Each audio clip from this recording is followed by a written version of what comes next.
ఆడపిల్లయితే ఏమైందండి? మన రక్తం పంచుకొని పుట్టిన బిడ్డ ఎంత అందంగా ఉందో కదా అంటూ భర్తతో చెప్పిందా భార్య. కాని భార్య చెబుతున్న మాటలు అస్సలు తలకెక్కటం లేదు. ఆడపిల్ల పుట్టిందన్న కోపం. అమ్మ చేతిలో ఒదిగిపోయి ముసిముసి నవ్వులు నవ్వుతున్న 2 నెలల సొంత కూతురుపై అసహ్యం పెంచుకున్నాడతను. చిన్నపిల్లలు నవ్వితే ఎవరికైనా ప్రశాంతంగా ఉంటుంది. కాని అతనికి మాత్రం ఒళ్లంతా కంపరంగా ఉండేది. కారణం, కొడుకు పుడతాడని అనుకుంటే కూతురు పుట్టిందన్న కోపం. కన్న కూతురని కూడా చూడకుండా తల్లిపాలు తాగుతుండగానే యాసిడ్ పోసేశాడు, ఏమాత్రం జాలి లేకుండా. వారి అరుపులకు చుట్టుపక్కల వాళ్లు వచ్చి ఆస్పత్రికి తీసుకెళ్లారు. ఆ తర్వాత ఆ చిన్నపిల్లను చూసి అందరూ భయపడేవారు. ఎవరూ చేరదీయలేదు. అనాథాశ్రమమే దిక్కయిందామెకు. కాని ఇప్పుడు ఎవరైతే ఆమెను దూరం పెట్టారో వారే వెతుక్కొని వచ్చి మరీ మేము మీ బంధువులమంటూ బంధుత్వం కలుపుకుంటున్నారు. అప్పుడు వదిలేసిన వాళ్ళు ఇప్పుడెందుకొస్తున్నారు? ఇంతకీ ఎవరీ అమ్మాయి? ఆమె కథేంటి? ఇప్పుడీ వీడియోలో తెలుసుకుందాం.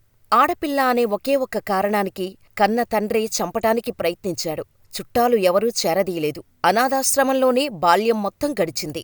దీనికి తోడు శరీరమంతా కాలిపోయి భయంకరంగా కనిపించే ముఖం. ఎవరూ దగ్గరకు రానించేవారు కాదు. అమ్మా తల్లీ, నువ్వు బయటకు రాకు, మా పిల్లలు భయపడుతున్నారు అంటూ చీత్కారాలు. కచ్చేస్తే పెద్ద పెద్ద క్లాతింగ్ బ్రాండ్స్కి సైతం మోడల్గా ఎదిగింది. ఏ ముఖాన్నైతే చూడటానికి అసహ్యించుకునేవారో ఆ ముఖమే ఇప్పుడు ఇంటర్నేషనల్ బ్రాండ్స్కి సైతం మోడల్గా మారి చూపించింది. ఆమె అన్మోల్ రోడ్రిగ్స్. ఈమె కథ ఎంతో మందికి ఇన్స్పిరేషనల్గా ఉంటుంది. మరి ఇంకెందుకు ఆలస్యం? ఆమె రియల్ లైఫ్ స్టోరీని ఈ వీడియోలో తెలుసుకుందాం, వచ్చేయండి. అన్మోల్ రోడ్రిగ్స్ నవంబర్ 17, 1994న పుట్టింది. కొడుకు కాకుండా కూతురు పుట్టిందని అన్మోల్ తండ్రి కోపంతో రగిలిపోయేవాడు. కూతుర్ని ఆస్పత్రి నుంచి ఇంటికి తీసుకువచ్చిన దగ్గర్నుంచి రోజూ భార్యతో గొడవపడేవాడు.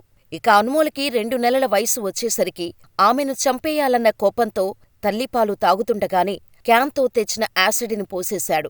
యాసిడ్ గాయాల కారణంగా బాధతో తల్లీ కూతుర్లు విలవిలలాడుతుంటే ఏమాత్రం ఆలోచించకుండా అక్కడినుంచి పారిపోయాడు అన్మోల్ తండ్రి. కాని తల్లీ కూతుర్ల ఏడుపులు విని చుట్టుపక్కల వాళ్లు వచ్చి వారిని వెంటనే ఆస్పత్రికి తీసుకువెళ్లారు. అప్పటికే ఆలస్యం కావటంతో అన్మోల్ తల్లి యాసిడ్ గాయాలతో చనిపోయింది. ఇక యాసిడ్ దాడిలో అన్మోల్ ఒక కన్ను కాలిపోగా ముఖం మొత్తం వికృతంగా తయారైంది. 2 నెలల నుంచి దాదాపు 5 ఏళ్లపాటు ఆస్పత్రిలోనే జీవితం గడిపింది అన్మోల్.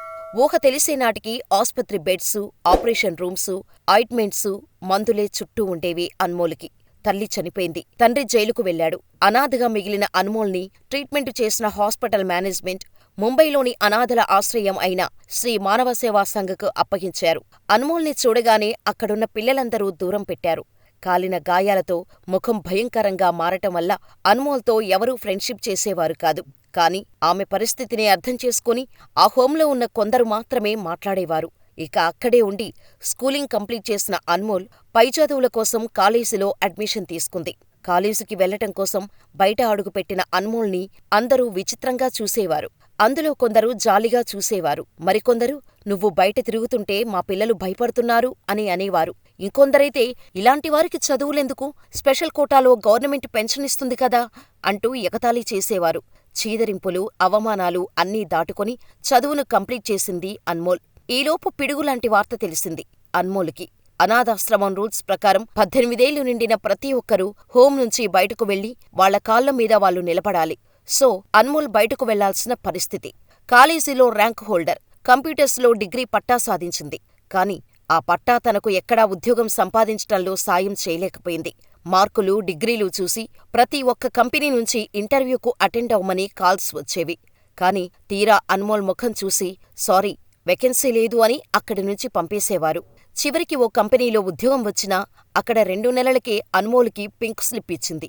నీ వల్ల కంపెనీలో వర్క్ చేయటానికి భయపడుతున్నారు, సో జాబును వదిలేయండి అని మేనేజ్మెంట్ చెప్పటంతో ఆ జాబును వదిలేసింది అన్మోల్. కానీ ఎప్పుడూ తనలోని ఆత్మస్థైర్యాన్ని మాత్రం కోల్పోలేదు.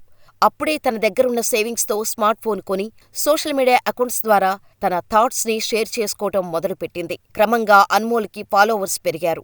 అలా ఇన్ఫ్లుయెన్సర్గా మారిన అన్మోల్ తనకు ఎంతో ఇష్టమైన యాక్టింగ్, మోడలింగ్ పై ఫోకస్ పెట్టింది. ముఖ్యంగా అన్మోల్ మోడల్గా మారిన తర్వాత తను మోడల్గా ఉన్న ప్రతి ప్రోడక్ట్ సేల్స్ పెరగటం మొదలవటంతో ఇంటర్నేషనల్ బ్రాండ్స్ సైతం అన్మోల్ని ఏరి కోరి తమ బ్రాండ్స్కి అడ్వర్టైజింగ్ చేయించేవి. ఇక రీసెంట్గా వచ్చిన యాంటీజీ అనే షార్ట్ ఫిల్మ్లో కూడా యాక్ట్ చేసి తనలో మంచి యాక్టర్ కూడా ఉందని ప్రూవ్ చేసుకుంది అన్మోల్.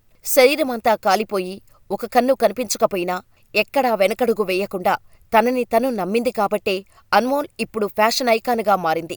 తన ఫ్యాషన్ వ్లాగింగ్తో ఇన్స్టాలో ఏకంగా 1,00,000కు పైగా ఫాలోవర్స్ని సంపాదించింది. ఇంతలా పేరు సంపాదించిన అన్మోల్ తనలా యాసిడ్ దాడిలో బాధితులుగా ఉన్నవారి కోసం 2017లో సాహస్ ఫౌండేషన్ స్టార్ట్ చేసింది. అంతేకాకుండా సమాజంలో చిన్నచూపు చూసే ఎల్జీబీటీక్యూ కమ్యూనిటీ వారి కోసం పనిచేసే కైనిర్ అనే సంస్థతో కూడా అన్మోల్ పనిచేస్తోంది. అసలు లైఫ్లో అందరినీ పోగొట్టుకున్న మీరు ఇంత పేరును ఎలా సంపాదించారు అని అన్మోల్ని అడిగితే, యాసిడ్ మన ముఖాన్ని మాత్రమే మార్చగలదు కానీ మన సోల్ని నాశనం చేయలేదు.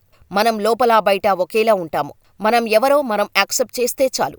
మన లైఫ్ని మనకు నచ్చినట్టు లీడ్ చేయవచ్చు. నేను ఇదే ఫాలో అవుతా అని చెబుతోంది. నార్మల్గా అమ్మాయిలకు ముఖంపై చిన్న మచ్చ పడితేనే అల్లాడిపోతారు. బయటకు వెళ్తే మచ్చ కనిపిస్తుంది అని ఎన్నో క్రీమ్స్ యూజ్ చేస్తారు. కానీ ముఖమంతా కాలిన మచ్చలతో కూడా ఆత్మస్థైర్యంతో కెమెరా ముందుకు ఫ్యాషన్ ఐకాన్గా మారింది అన్మోల్. అందంగా లేనంటూ బాధపడిపోయే వారికి, చిన్న చిన్న కారణాలకి సూసైడ్ చేసుకోవాలని అనుకునేవారికి అన్మోల్ స్టోరీ వింటే రియల్ స్ట్రగుల్స్ ఏంటి అనేది అర్థమవుతుంది. మరి అన్మోల్ గురించి మీరేమనుకుంటున్నారో మాకు కామెంట్ చేసేయండి.